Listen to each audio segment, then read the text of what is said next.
For some reason, people think of feminism as the political ideology that trumps all. That if you become a feminist, if you're calling yourself a feminist, then that's primarily what you are. Whether you're, conservative or progressive or Democrat or Republican or Christian or atheist, all that's sort of supposed to fade into the background because now, boom, you're feminist. And, well, that's just a very wrong way to look at it. You can imagine a time before women were really given the right to vote. There were all types of women. There were labor organizing, atheistic rabble-rousers. There were good, married, wives, mothers, church-going women. There was all different kinds of women. They were said to have some political control, but their control came through, coercing the men to make this decision and allot the money to this and program and that other thing and blah, blah, blah. Now, what the church-going, Bible-reading woman wanted her husband to vote for certainly wasn't what the rabble-rousing, labor-organizing, atheist woman wanted her husband, if she had one, to be voting for. Been very, very different things. Now, both of those women would be pissed off that they're not allowed to have their own voices. Whether they were women who believed in God, went to church, were mothers, or whether they were atheists who did never want children, who maybe they were prostitutes. All of those women may have been suffragettes. They wanted the political representation that went along with the taxation that they might have had to pay.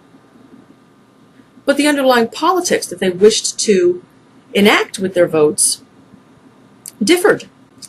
And that's the same stuff we see today in feminism. I get so annoyed with particularly among liberal feminism, this standard feminism that we all think is the feminism. It has this habit of dismissing conservative feminists, like your Sarah Palins and your Christine O'Donnell and what's their names. Now, I don't think they're right. I think they're wrong. I don't agree with Sarah Palin. I don't agree with Christine O'Donnell in any way. But I'm able to put myself, in their mindset and see, okay, I guess, yeah, for Christine O'Donnell, yeah, she sees that masturbation stuff and that porn stuff, when she was in Enough is Enough, it was an anti-porn group, yeah, she sees that stuff as leading to women's oppression. She sees that as what victimizes women. So she goes out and she does her politics and her feminism.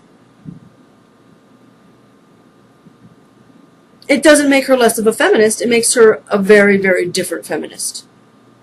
Yeah, and along with the whole identification of who's a feminist or the definitions of who's a feminist, who's not a feminist, comes all this stuff of the group think, the group identity even.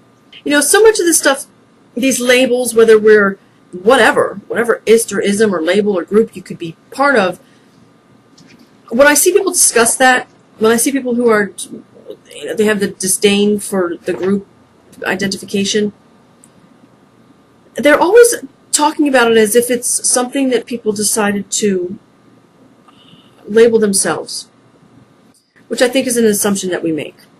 I think quite often people end up being labeled by their communities, by the people around them, by the people in their lives, or by being excluded by other groups. So often, people assume that these are identifications, group identities, and group. That people have claimed the ist and the ism because they're like joiners. They want to join up for a movement. They want to whatever, But from where I sit, so many of the people that I see in these groups, they're in these groups because they've been excluded from the larger group. Because they might be either politically aware of certain issues that are more specific. If they talk about them too much, they're told, get out of here. You're not one of us. If they have certain beliefs or they have certain behaviors, they're told, get out of here. You're not one of us. And that's what leads to, all of these little splintered groups. It's not people who've decided, I just want to go and be something more special. It's people who've been rejected. They've been labeled. And it always seems such a privileged point of view that says, oh, well, you take these labels on because you want to. Because you want to give all of your attention to some special group. It's a very privileged point of view that says that. That's someone who's never been, excluded and whittled down until they're in a group, whether they want to be there or not. I think that's probably it. I don't know if I hit everything. Fuck it. It's more than I say on most days, so. Oh well. Thanks for listening. Catch you later.